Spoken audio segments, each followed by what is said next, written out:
No mundo antigo, as pessoas tinham certezas, as pessoas tinham um padrão do que era o certo, do que era o errado, aquilo que elas precisavam para levar a vida delas, as ferramentas que elas precisavam para tomar decisões na vida, acerca dos mais variados temas nas vidas das pessoas.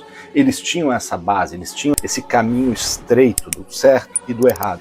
A verdade era conhecida, ainda que em relação a alguns temas eles não tivessem um conhecimento que a gente chama hoje de um conhecimento científico em relação à verdade, mas aí a religião, a espiritualidade, a metafísica, o imaginário, né, ele preenchia essas lacunas e conseguia formar um todo lógico. Essas certezas, né, essa percepção do que é correto e do que é errado, isso mantinha a sanidade do homem. Com o intuito, então, de você trazer para o debate aquelas pessoas que não conseguiam aceitar essas certezas, esse certo, errado, esses valores mais sólidos, começa a se relativizar isso. Mas essa relativização, ela é feita com que finalidade? Ela é um meio para se chegar à verdade. Isso no início, da forma que ela é pensada. O problema é que com o tempo, essa relativização vai mudando e ela passa a ser o próprio fim. E a conclusão que se chega é: não existe certo e errado. Então, só que quando você chega nessa conclusão de que não existe certo e errado,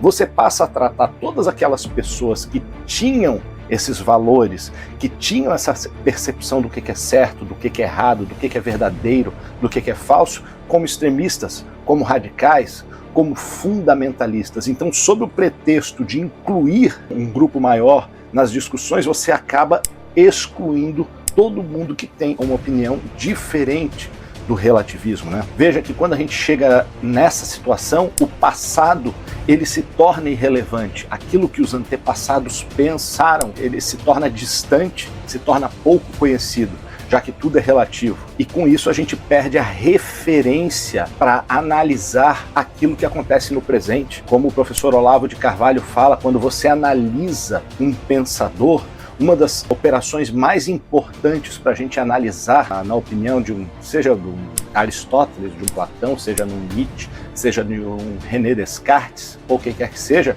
é você pensar como fazer o exercício de como ele enxergaria o nosso mundo. Como que ele, dentro da visão dele, enxergaria o nosso mundo. Hoje a gente está muito preocupado, né? A ciência, né? A filosofia está muito preocupada em descobrir coisas sobre os pensadores que nem eles sabiam, né? As influências, o que ele pensava, o que ele achava, fazer construções ali mirabolantes, e esse simples fato que é articular como seria a visão dele em relação ao nosso mundo diante daquilo que ele escreveu, diante daquilo que ele pensou, é deixado de lado. Essa falta de conexão nossa com os mortos, né, com o passado, ela torna então muito difícil a gente avaliar tudo aquilo que acontece hoje na sociedade.